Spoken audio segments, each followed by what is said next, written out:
Hi, so good afternoon, everyone. I'm back. Again, just keeping you guys reposted and posted about what's going on and what's happening with my business.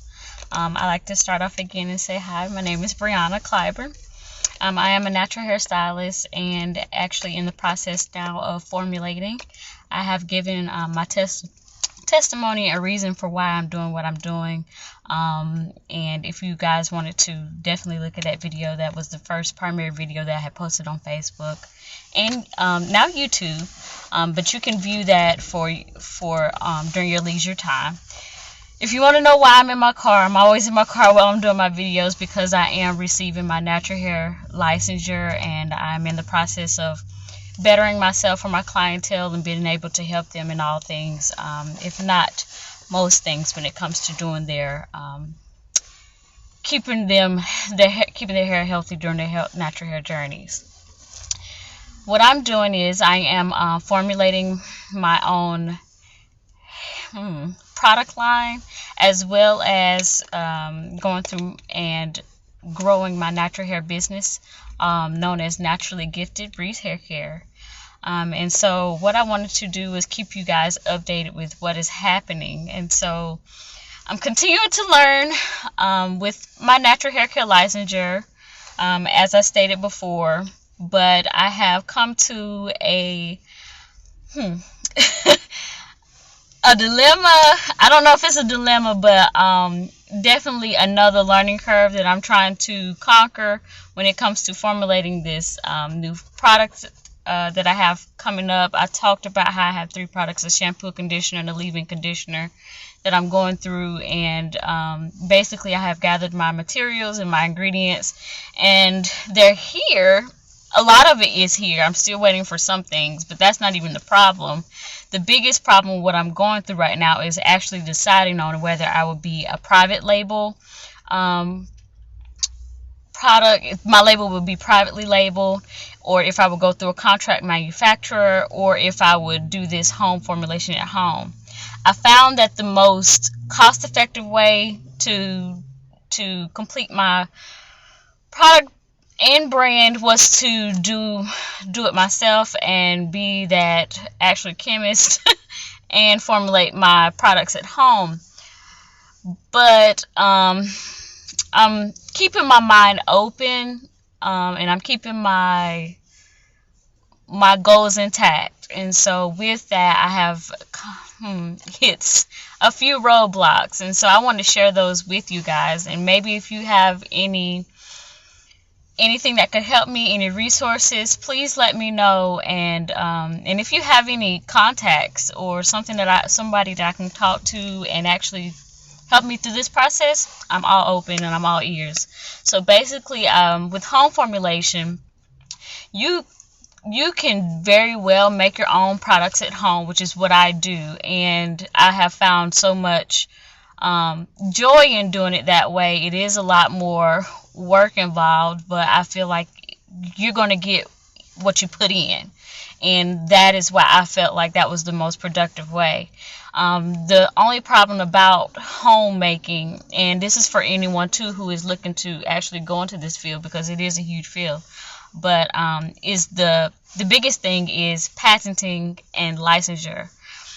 You want to be able to put your product out there, and you want to be able to market your product and your brand, but the only thing about it is sad to say, there are people out there that actually wanted to take and use those ingredients and take those formulas and use them for themselves, if not, do different things with them. And so you would need legal backup with your product, and patenting and licensure for your brand and your ingredients takes time.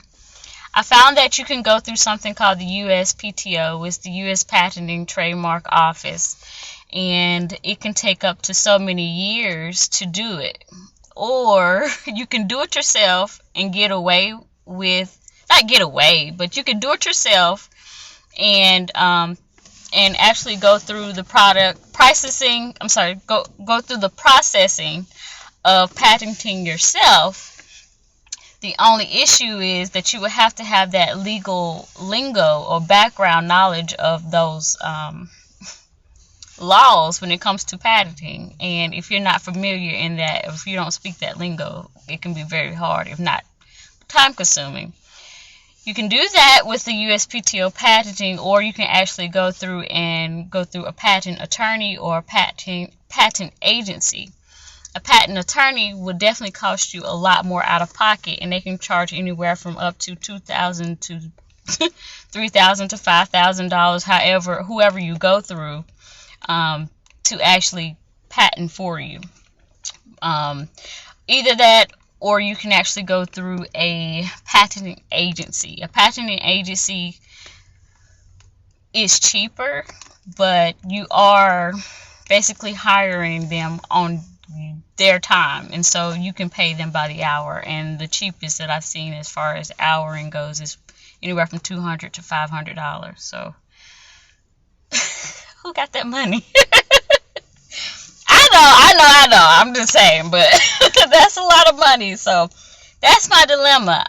There is a such thing I have found during this process, something called a patenting licensure application, like a pre-application, where you can technically, during the time that your application is in processing, you can actually market your product and it'll be protected and can't be reused in any way, in any legal form, because it is impending by the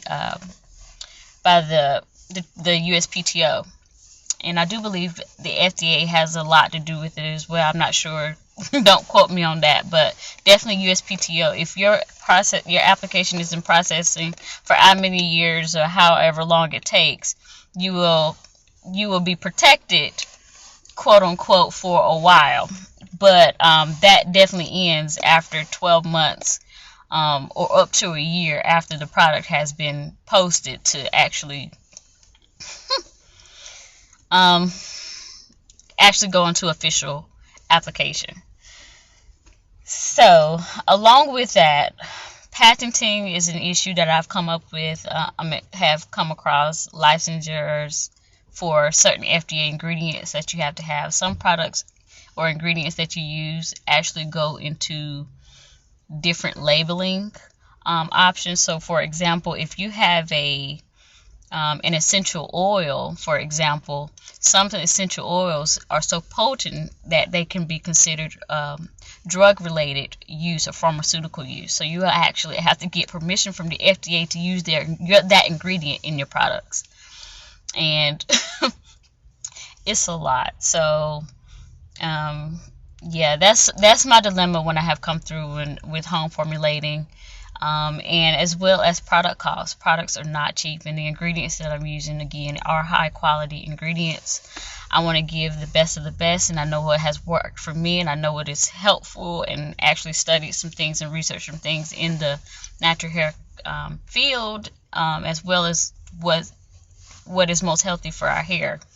And so I have combined a lot of ingredients that is going to definitely contribute to hair growth and hair stimulation, making sure that your scalp is properly cleansed, and other things like that. Your antifungal, antibacterial,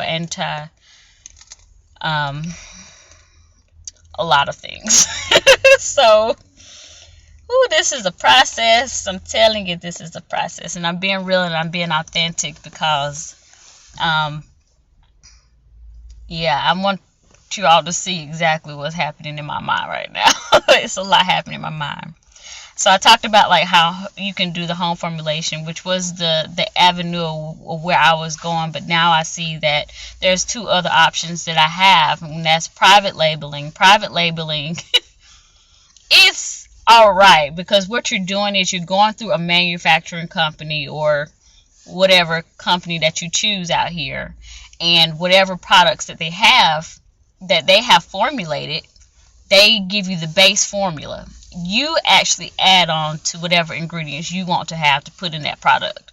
But what I found is, again, the same thing, or same error when I had started this journey, was that some of those products that's on the shelf, how whenever you go through and you research some of those ingredients that's on those products, how they have a lot of bad things that is not necessarily meant for our hair to be in there, but they put it in there for sustainability and shelf life and effect, and it's not good. It's not healthy at all. So I don't want to do that. I want to stick to great formulations, and I don't want none of those chemical products in my hair products. And so I think I'm kind of, not kind of, but I know that that's not an area that I want to go through. And then there's the third option, which is contract manufacturing, when you actually contract with a manufacturer to produce your product. They can help you with labeling and branding if you want to, and they will actually make your product. You use some of their ingredients, so you don't have to come out of pocket with it. But the dilemma I've come through with that is that they take a percentage ownership on your product. I mean, they help made it, so I guess that's why they, that's why they take a little profit. So, but I don't know. I want 100% ownership. I'm just thinking big. I really am. And so that's where I'm at with formulating. But I did successfully get all my ingredients. I'm still excited about the process. I'm trusting God for the process. He gave me these ideas. I know He's going to make a way. I'm just trying to figure out what's the best way and what's the smartest way and decision to make, and what's going to be most cost effective for me, but what's going to give me the quality that I need. And so that's where I'm at. That's where I'm at with everything. But I'm still excited again. I'm still excited about what's happening. I did wanted to respond to you ladies on that last post that I asked. The question was, what do you define as healthy hair? And so today I actually want to go through and answer some of those questions. You ladies have gave some great feedback. And again, I used it from I talked about in the last video. Everything that you all say, every question that I post, I use it because you are the ones who actually go through the process. You women actually have to buy products, and you know what's best for your hair. You know how your hair is manageable. You know what's not manageable for your hair. And not only that, you know when your hair is thriving and when it is not, and what that looks like. And so what does healthy hair mean to you? I was looking at some of the comments. Excuse me. I was looking at some of the comments, and I just want to discuss a little bit about some of the things that I've been learning, but also what you all have said. So starting with, I saw the most prominent question. Thank you, Miss Brenda Laney. She said that it starts off basically with healthy hair is having a healthy scalp. So true. Your scalp is the ground or the fertilization from which your hair grows, right? And I'm very thankful to my mother-in-law. She made this so clear for me. She really did. Your hair is alive. Your hair is like a plant. Your hair is like green earth. It's Mother Earth right up here that's happening. And she made a point one time about, how you have to, sometimes women or ladies wear wigs, for example. And the more that you wear wigs, the less that your hair is receiving that proper light from the sun. And other things, your hair is not thriving because it's covered. And the more that you cover that hair, the more damage and the more overbearing it becomes, to the point where, there's literally, when you take that wig off to breathe, there's not much life there because it's been covered. Your hair is meant to be shown, and your hair is meant not to be just shown, but is meant to live. Your follicles, technically, after the hair grows from the scalp, the hair, quote unquote, is dead. It's made up of keratinized proteins. That's why if you hear a lot of products with biotin or collagen in it, that's some of the genetic buildup or makeup of our hair. But it's keratinized, meaning that is built on top of each other, but it's dead when it grows out from the hair.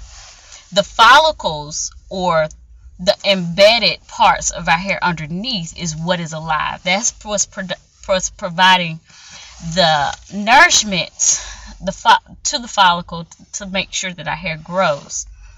So under your scalp, there is life that's happening under there, and what's feeding your scalp is the nourishments that you're gaining from your body. And so this is why I talk about internal health, because if your internal health is not to the place or to the status of where it needs to be, imagine what is happening to your hair. It's not being properly nourished. If you're not, for example, eating the right way. So if you're not eating healthy, I'm going to break this down for you. If you're not eating healthy, imagine what's happening to the nutrients that your body is receiving. It's not receiving much nutrients that it needs to thrive. So when you see someone who has brittle hair, for example, you might want to think about, are they the diet? Are they eating a well-balanced diet? If a person eating a well-balanced diet, their scalp is receiving the nutrients that it needs through the bloodstream. The necessary vitamin A, B, C, D, E. It goes on and on.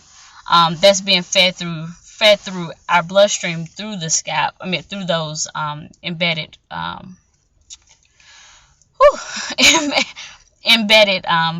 follicles and things up underneath our hair that's providing that nourishment that it needs. If we're not having that, you'll see deficiencies that's happening. And the deficiencies, for example, one of the prominent things that happens in African American communities is anemia. Anemia is just basic lack of oxygen to the blood. And once a person has low oxygen, you can imagine, for example, how it affects the body. Fatigue. You can also see sometimes the nails become brittle. Your hair begins to fall out. Your skin is dull. There's a lot of things that come through our body when we're not eating properly. It definitely shows from the inside out. And so that begins with definitely eating properly. So internal health produces hair health, but definitely a healthy scalp. We can contribute to having healthy hair and a healthy maintenance to our hair by how we treat our bodies and ourselves. And one of the things that makes our hair conducive for growth is having that healthy scalp. So if you're not properly cleansing, shampooing, conditioning, I saw one lady talk about clarifying. Thank you, Talise. Clarifying the scalp is important because you want to make sure that your scalp is clean and conducive to make sure that there's no buildup, no residue, no clogged pores up in there. That's not making sure that you're not getting that proper healthier scalp that you need. And so what is happening is that once that scalp is just continuously being oiled and greased and oiled and greased and oiled and greased, imagine how much buildup is on that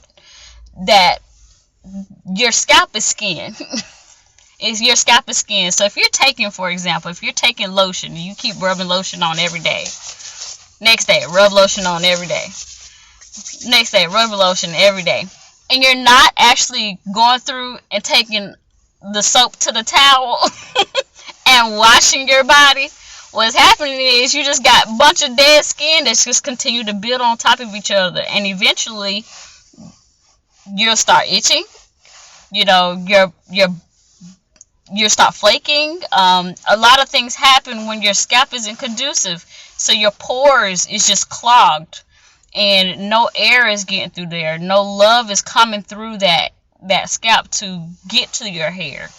And the sebum, our body produces something called sebaceous glands. Sebaceous glands is just your sudoriferous glands produce sweat. Sebaceous glands produce sebum. Sebum is the natural oils that our body produce to actually coat the hair and keeps that hair growing. If you notice at the base of your hair, it's the thickest and has the most life. When you get towards the ends, it becomes more dry and brittle, and you have to actually apply product on to keep that flow. The reason being is because the sebum, especially for ladies who are more textured or have coily hair, the sebum only travels so far up and can bend around those curls. If you have more tightly coiled hair, for example, your hair is going to be more drier. And the reason being because that sebum can't actually travel. So say for example, if this is the sebum gland here, this is your strand of hair. The sebum actually can't go along the hairline, can't go along that hair shaft properly because the coil is very tight. You would actually have to manipulate that sebum through the strand by way of detangling, by detangling or finger combing or distributing. You're actually taking that sebum and you're stretching that sebum along the hair shaft to make sure that that hair is getting equal distribution of that love that's flowing from that natural love that's flowing from your hair. And so that's a good thing. But if your scalp is not conducive for it, if your scalp is clogged because you haven't been properly cleansing, if your scalp isn't healthy, and let's talk about, for example, if you have a lot of things that's going on down there, if you have pustules, if you have increased dandruff, if you have a lot of dryness up there, psoriasis, a lot of people have different components that's actually going on in their scalp. You might see your hair not as healthy as it should be. And not only that, you won't see that some of you ladies were talking about that glow.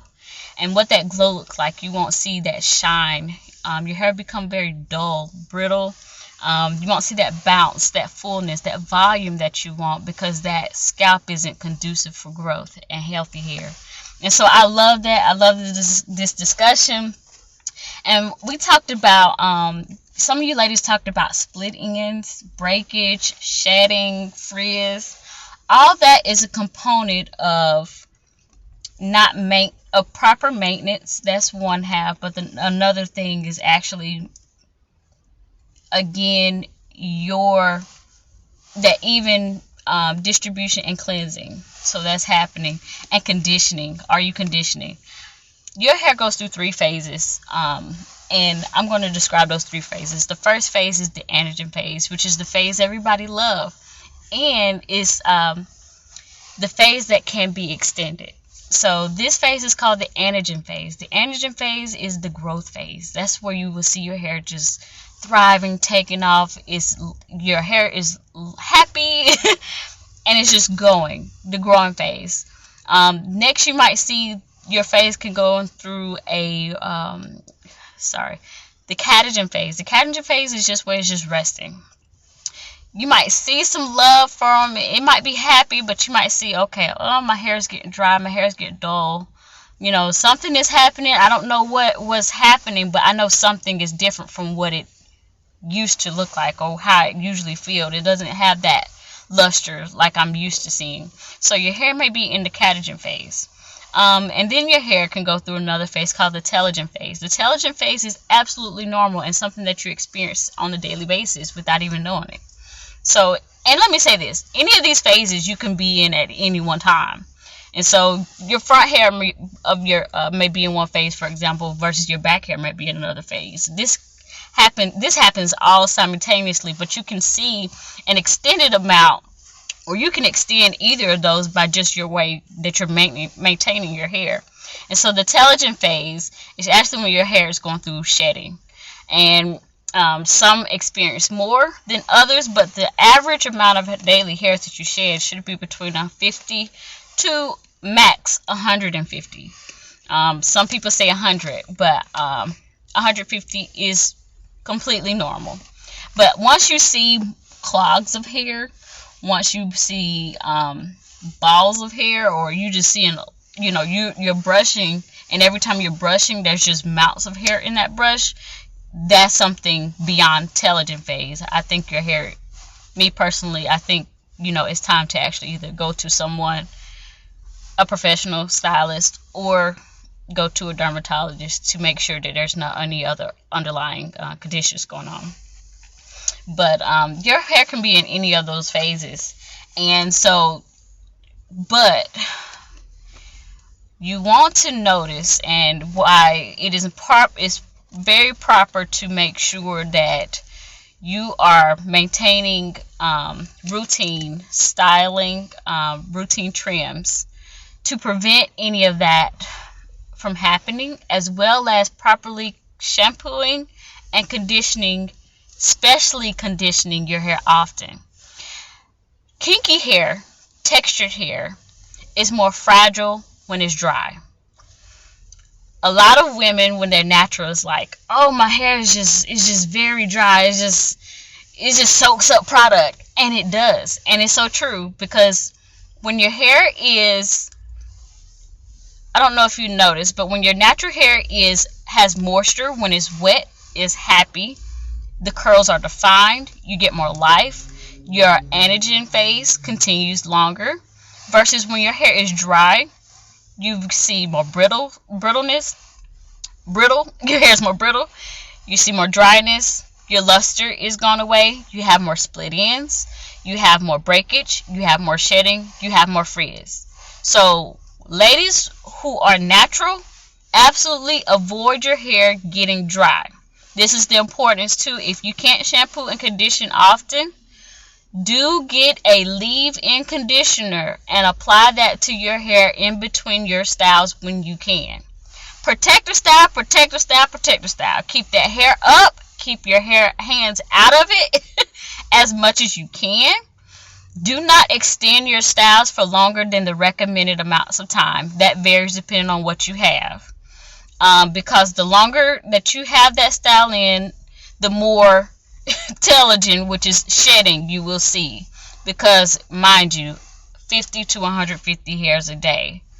And I will say this too for you ladies who wear protector styles, because that's what I do as well. It is important in between your protector styles to maintain your hair, because if you're not doing that, you're defeating the purpose of protecting it. It sounds backwards and it sounds cliche. That's a whole nother subject, and I don't think I should be talking about that right now. But yeah, that's what's happening with that. And split ends, you want to make sure that, I'm gonna show. Let me see. If you ever, a lot of people don't. Some women, I'm gonna assume some women don't know, but split ends, if you're starting to see every time you're combing or when you go to brush your hair that you're having more struggle, or you're not, that brush isn't, you're kinky, if you're kinky and textured, that brush isn't going to go through it like it would as if it was straight. But if you're struggling to get that hair, you're having a lot more resistance, chances are either you're dry, you need conditioning, or there's some split ends on there. When you go to blow dry that hair out and you look at the ends of that hair, if you notice that on the ends of their hair there's these little wires that look like this, they look like little V's on the ends of it, that's split ends. That needs to be cut, because what's happening is that hair strand or shaft is actually unraveling on itself. What happens after the hair begins to unravel is it actually starts to form knots or something called nodules. And the professional term for split ends is called trichoptilosis. And trichoptilosis can lead to nodules. And so the nodules, the knots, is what actually your hair has gone too far. And then that's when you're going to see intensive amount of shedding and intensive amount of breakage, because you haven't maintained that. This is why it's important to do those trims. There's different recommendations for, and different stylists say differently, but Seasonally is enough, which is 4 times out of a year. But if you're a person that's always got your hair straightened, blow dried, chemically treated, perms, color, you're gonna need more, because you're just always having it. You're having that hair is being stressed a lot more than just being protected and up.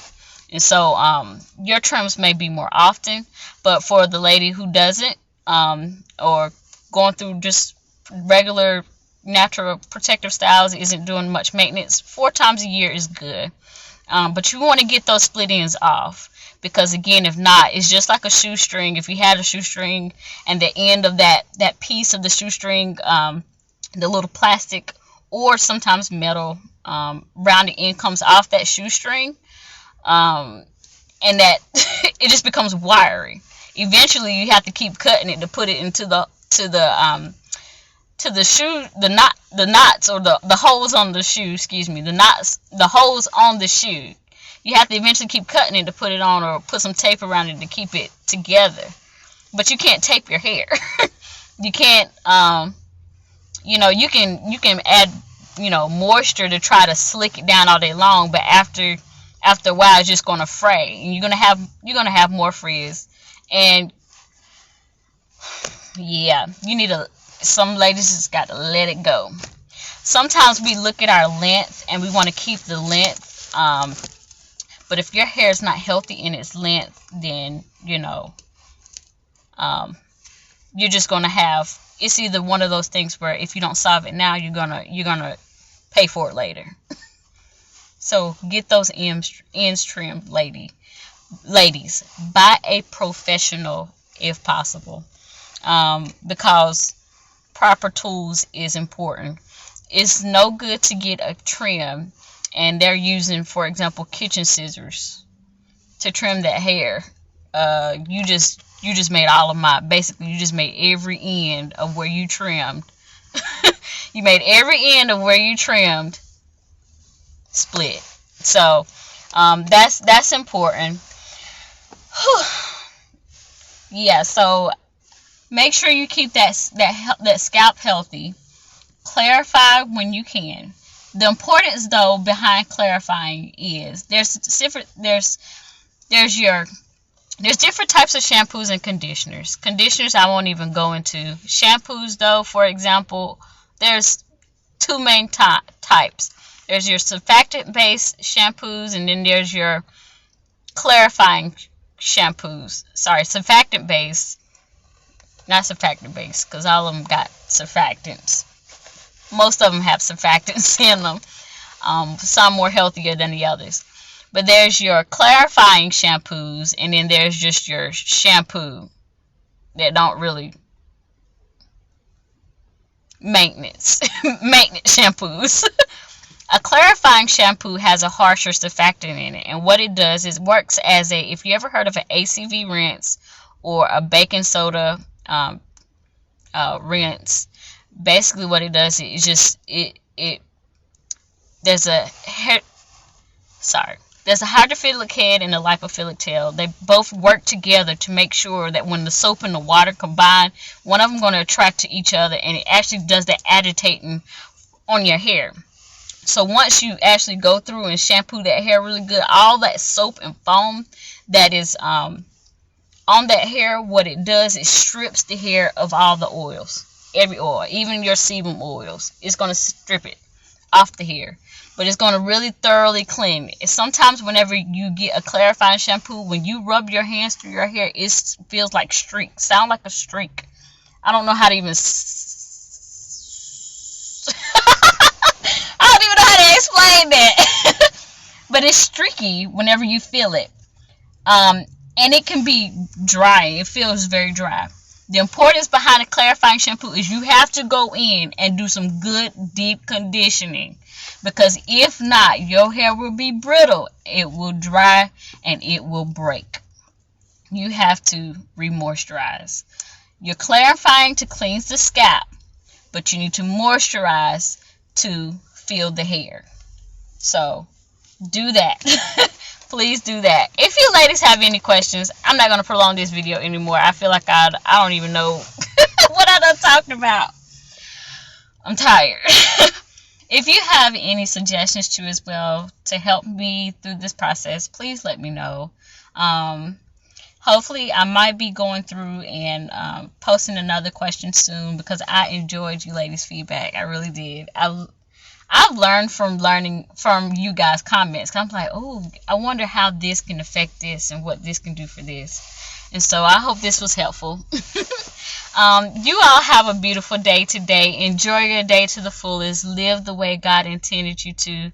Don't be out here just living, because you do have purpose. Y'all have a blessed day today. See you.